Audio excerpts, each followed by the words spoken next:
we're going to install some flat side door glass.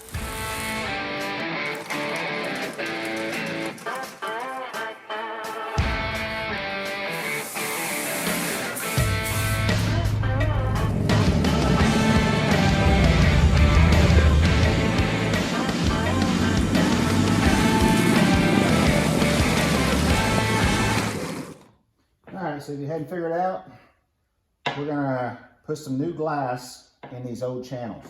We're going to knock this old channel off first.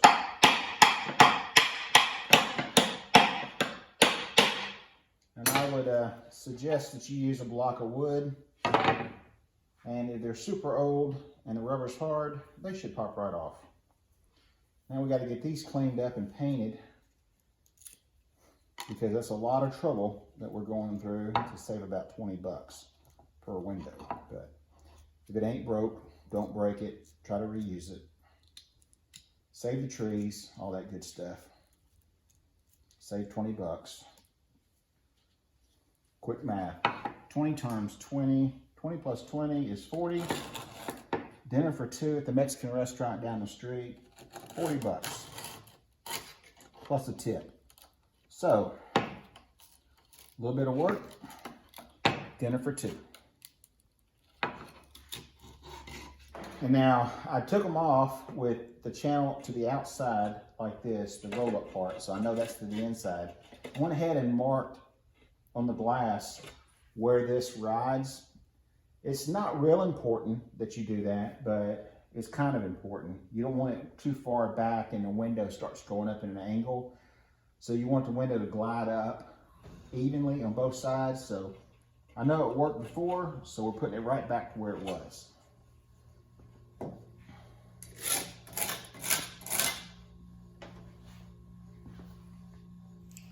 Now you can see this one's coming out a lot easier than the first one.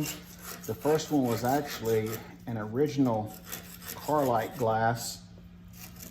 This one is an aftermarket glass. So evidently at some point this glass was replaced. Therefore this is a little newer, but it's still junk. So you gotta get this channel cleaned up, get all the scaling out of it, prep them and paint them, and get them ready to put the new glass in.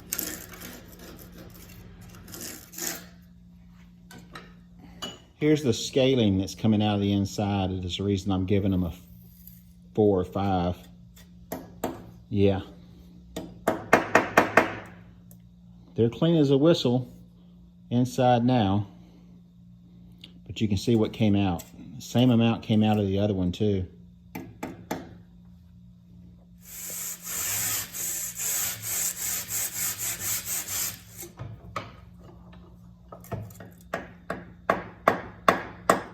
We're going to paint them and install the new glass.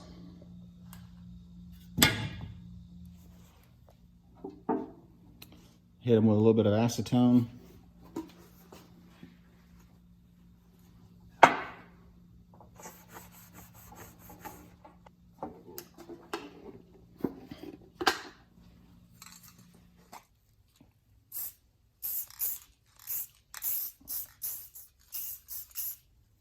A little tack coat, and then we'll hit them good hard in a minute. On a budget, Cryoline rebuild. All right, so I hope this is going to help you guys out. We're going to install some flat side door glass. Now, the reason that I mentioned the word flat is because most of the flat door glass are going to have these channels. And you saw earlier how we took the glass out of the channel and cleaned them and painted them. So I mark each side where the channel goes. There is some play one way or the other where this channel can slide over. If you get it out of place, don't worry about it. There's a little bit of play inside the channel groove right there where the window rollers roll it down. We just don't want this thing kicking right or left as we're trying to drag it down or go up with a window crank, because then it gets in a bind. So we just need to be as close as we can. All right, don't go by the word tempered over here. If you're buying aftermarket glass that's tempered, chances are they didn't put it on the right side. So if you have tempered facing up on both of them, one of the channels is going to be in wrong. Let's move to the next step. All right, now over time, this right here, the window channel is going to rust like it did. We cleaned it out. We lost a little bit of space in there, crimping space. So we need to adjust that. So what I'm going to do, and you'll thank me later for this, because if you don't adjust for this and it's not putting pressure on that rubber onto the glass, then when you try to roll your windows down, the window is going to stay up, the channel is going to come down, and you got to take all this stuff back apart. I don't really ever use any kind of window weld or any kind of adhesive to do this. I rely on the crimping of this with the rubber. Now, the rubber comes in a couple of different ways. This is a very thin rubber channel right here. This is the cheap stuff. You know, it's thin. It doesn't have any gripping ability. This is the stuff that I've had in bulk forever. I have used it and used it and used it. All right, so this is what the inside of the window channel rubber looks like. I don't know if you can see those grooves or not on the video, but that is the clamping force of this rubber. Anytime you know you don't have a smooth surface, it's going to work better. Now you can see the little white mold release where they pop this out of the mold when they extrude this rubber. You can get this stuff off by rubbing it, but you'll never get it off, and all the rubber residue will still be left in there. All of this needs to come off, and I don't care how, if yours isn't old and it's new, it might be a little shinier, but there is mold release on here. They make this stuff in bulk. They sell it in little strips. And trust me, they are not cleaning it for you. All of this needs to be gone, and it needs to be squeaky clean, because if not, that channel will slide off of the glass when you're rolling it down. So what I use, a little bit of acetone. The stuff works amazing. Just get you a nice wet rag of acetone, wipe it on, and it cleans that rubber right off. That mold release just melts, and now the rubber is squeaky clean. I mean, it's actually squeaky clean. All right, you want to do that inside and out, get it good and clean, and also you want to do the same thing with your glass. You can use Windex as long as it's an alcohol type based product where it's going to evaporate, but you do not want to use any type of soap or anything like that on your window or this rubber to get it on, because it will come right back off when you roll the window down after you've put everything back together, and you do not want that. All right, so let's move over. Let me show you about the channel. All right, so what I usually do on my channel, I want to compress this just a little bit because it has been like this for a long time, and you can see that it's flexible.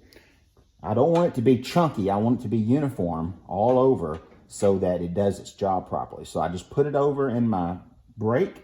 You can use a vise. You can use a pair of soft-jawed pliers or non-miring pliers and do the same thing, but you just want a uniform.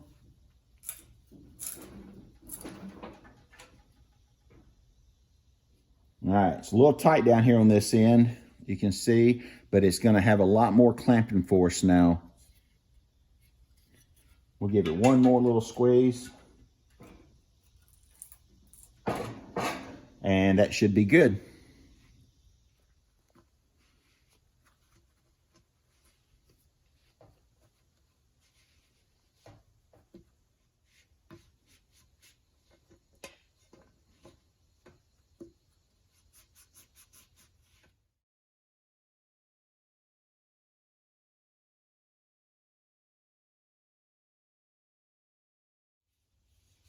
We want it to bite the rubber. All right. As hot as it is, that instantly dried. I can feel that the rubber has got friction going on because it's clean on both sides. That's what we're looking for. Pull our tape off.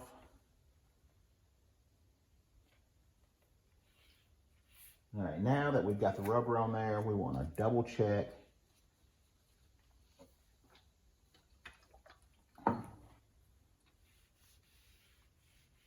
Get both sides, all three sides.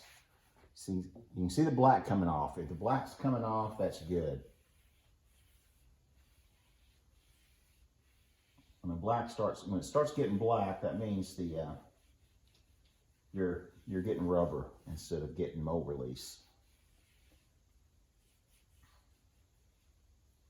This is important, guys, or I wouldn't be wasting time telling you about it. All right, I always do my glass laying down to where I know this channel is facing up. It's not going to slide on like it slid off because we crimped it. So we want to roll it back and flip it up. And this is when it starts to kind of get scary on you.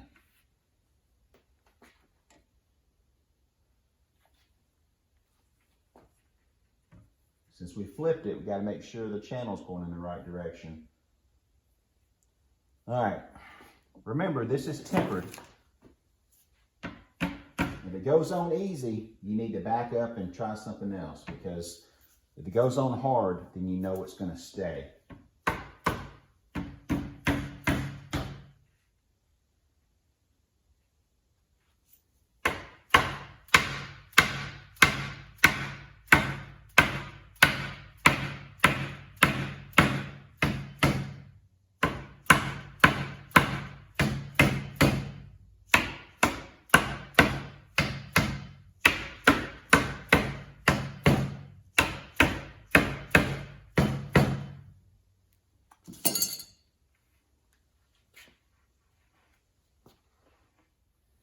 All right, give it a little tug.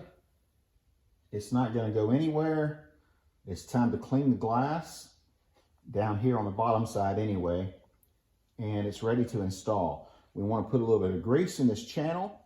All right, I got both of them done. They're both ready to go into the doors.